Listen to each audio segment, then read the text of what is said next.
नमो बुद्धाय, जय भीम। मैं आपका दोस्त प्राजागर हूँ। आज फिर एक बार धम्मपद की एक नई कहानी को लेकर आया हूँ। आत्म अन्वेषी की प्रशंसा। 3 भिक्षुओं, माता पिता पुत्र की कथा। लेकिन इस कहानी की शुरुआत करूँ इससे पहले आप इस चैनल को लाइक कीजिए, सब्सक्राइब कीजिए और हाँ, शेयर करना बिल्कुल भी ना भूलिए। तो सुनते हैं गाथा 209। अयोगेयुन्मत्तानि योगस्मिञ्च अयोजयम् अथ हित्वापि यज्ञाहि पित्ते पीहे तत्तानुयोगीन। अर्थात अपने को उचित कर्म में नहीं लगाता है, वरन अनुचित में लगाता है। परमार्थ को छोड़कर प्रिय विषयों की प्राप्ति में लगा रहता है। ऐसा व्यक्ति सद्मार्ग पर चलने वाले व्यक्तियों के साथ ईर्ष्या करता है। तो सुनते हैं 3 भिक्षुओं, माता पिता पुत्र की कथा। श्रावस्ती के एक परिवार में माता पिता की एकलौती संतान थी। उनका पुत्र, जो उन्हें बहुत ही प्रिय था, एक दिन कुछ भिक्षुओं को उनके घर पर भोजन दान के लिए आमंत्रित किया गया। भोजन दान के बाद उन्होंने धर्म प्रविचय किया। जैसे जैसे बालक ने धर्म की बात सुनी, उसकी प्रवज्ञा लेने की तीव्र इच्छा हो उठ रही थी। उसने तत्काल अपने माता पिता से भिक्षु संघ में शामिल होने के लिए अनुमति मांगी।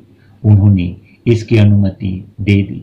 तब उसके मन में विचार आया कि मेरे माता पिता स्वेच्छा से मुझे प्रवज्ञा की अनुमति नहीं देंगे, अतः उनकी अनुमति के बिना ही मैं प्रवज्ञा क्यों नहीं ग्रहण कर लूं।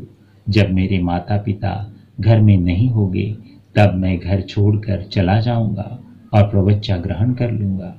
माता पिता भी अपने पुत्र के मन को भाप गए, अतः उन्होंने हर कीमत पर अपने पुत्र की निगरानी करने का विचार किया। जब कभी पिता घर छोड़कर बाहर जाता, वह अपनी पत्नी को ताकीद देकर जाता कि उसके वापस आने तक पुत्र का ध्यान रखे कि कहीं वह घर छोड़कर न चला जाए। इसी प्रकार कभी माता घर से बाहर जाती तो वह अपने पति को जिम्मेदारी देकर जाती कि वह पुत्र का ध्यान रखे। इस प्रकार समय बीतता गया। एक दिन जब पिता घर के बाहर गया हुआ था, माँ ने अपने आप से कहा, मैं निश्चय ही अपने पुत्र को बांध कर रखूंगी और उसे जाने नहीं दूंगी।